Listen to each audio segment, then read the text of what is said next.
ঈদ মোবারক। আজকে বাংলাদেশের প্রতিটি গ্রামে,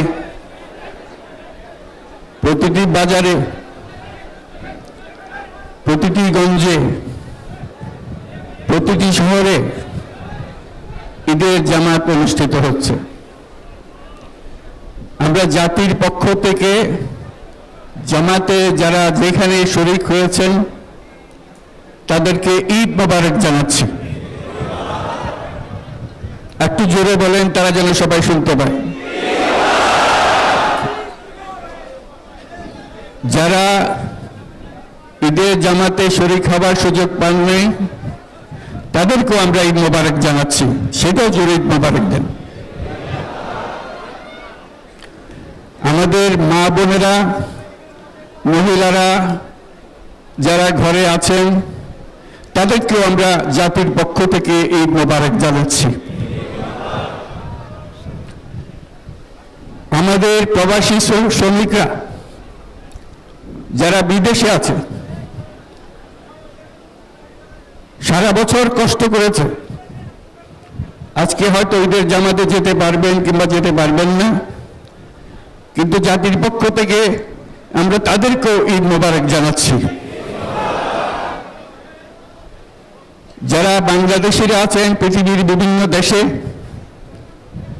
জাতির পক্ষ থেকে তাদেরকে আমরা বলে যাইনি, তাদেরকেও আমরা ঈদ মোবারক জানাচ্ছি। যারা হাসপাতালে আছে, রোগী, বিভিন্ন কারণে ঈদের জামাতে যেতে পারেন নাই, তাদেরকেও ঈদ মোবারক জানালাম। ঈদ দূরত্ব ঘুচানোর দিন,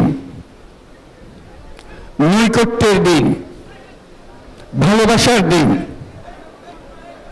আজকে সেই দিনটা আমরা যেন গভীর ভালোবাসার সঙ্গে উদযাপন করতে পারি, সেই মেসেজ আমরা যেন সবার কাছে পৌঁছে দিতে পারি। আজকে একটা অটুট ঐক্য গড়ে তোলার দিন। জুস রাখতে আমার পছন্দ স্টাইলিশ ও ফুড গ্রেড আরএফএল চপ। জুস রাখার জোশ চপ। এবং আমরা স্থায়ীভাবে ঐক্য গড়ে তুলতে চাই।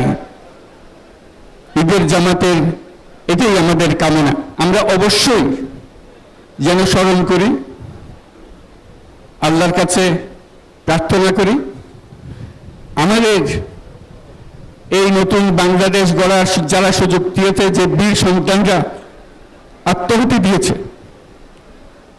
আল্লাহ যেন তাদের রূহের মাগফিরাত দেন, তাদের শান্তি দেন।